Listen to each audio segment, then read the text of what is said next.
শীত আসলেই আসলে মনে চায় নানা রকম পিঠা খেতে। আমার মতো এরকম কার, কার হয় জানি না। তো আসসালামু আলাইকুম। কেমন আছেন সবাই? আশা করছি সবাই ভালো আছেন।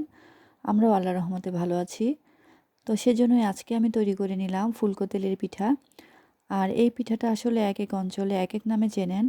আর আমাদের অঞ্চলে হচ্ছে এটাকে আমরা তেলের পিঠা বলি। তো আজ আমি তেলের পিঠাই তৈরি করে নিলাম। আর কিভাবে আমি আজকে এই পিঠাটা বানালাম সেটা আপনাদের সাথে একটু শেয়ার করতে চলে আসলাম।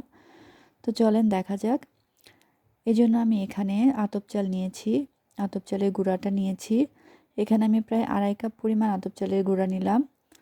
আর এই গুঁড়াটা কিন্তু আমি একটু ভেজা চালটা গুঁড়া করে নিয়েছি। এরপর দিয়ে দিলাম হচ্ছে এখানে কুসুম গরম পানি।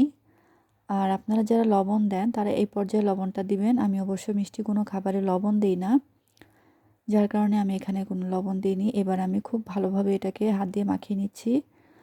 আর একটু সময় নিয়ে এটাকে মাখাতে হবে। আর পিঠাটা বানাতে হলে কিন্তু প্রচুর ধৈর্যের প্রয়োজন। আপনি যত সুন্দর করে যত যত্ন করে পিঠাটা বানাবেন তত বেশি পিঠাটা সুন্দর হবে। আপনি কখনোই তাড়াহুড়া করে কিন্তু পিঠা বানাতে পারবেন না। পিঠা জিনিসটা খুব যত্ন করে বানাতে হয়। তো যাই হোক, আমি অনেকটা সময় নিয়ে এই চালের গুঁড়াটাকে খুব ভালোভাবে মাখিয়ে নিয়েছি। আর প্রথমে আপনারা খুব বেশি পানি দিতে যাবেন না। এবার আমি দিয়ে দিব হচ্ছে এখানে খেজুর গুড়। আর গুড়টাকে আমি দেখতে পাচ্ছেন ছোট ছোট করে কেটে নিয়েছি। এবার আমি গুড়টা দিয়ে মাখিয়ে নিব। আর গুড়টা দেওয়ার পরে কিন্তু বেশ অনেকটা পানি এটা থেকে বের হয়ে একটু পাতলা হয়ে যাবে, যার কারণে আপনারা আগে থেকে খুব বেশি পানি এটাতে দিতে যাবেন না। তো এখন আমি এটা অনেকটা সময় নিয়ে খুব ভালোভাবে মাখিয়ে নিব, যাতে এখানে সবগুলো গুড় একদম মিশে যায়। তো দেখতে পাচ্ছেন আমি এটাকে আস্তে আস্তে মাখিয়ে নিচ্ছি, আর এটা থেকে অনেকটাই পানি উঠে আসছে। এবার আমি এখানে কিছু নারকেল কুড়া দিয়ে দিব।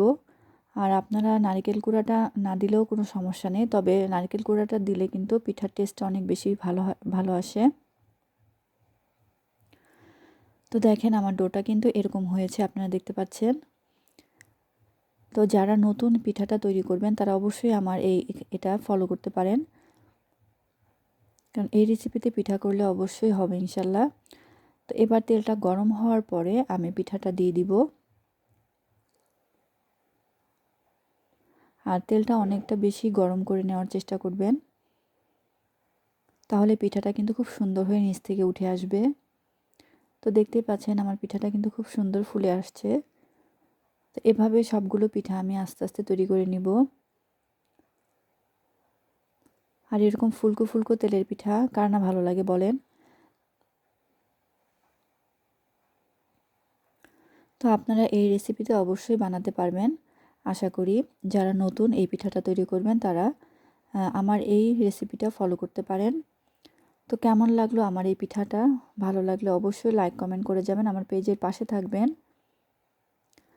আর এভাবে আপনারা বাসায় তৈরি করে নিতে পারেন ফুলকো ফুলকো তেলের পিঠা। তো এইভাবে আমি সবগুলো পিঠা তৈরি করে নিলাম। তো ভালো থাকবেন সবাই, আজ এই পর্যন্তই। আল্লাহ হাফেজ।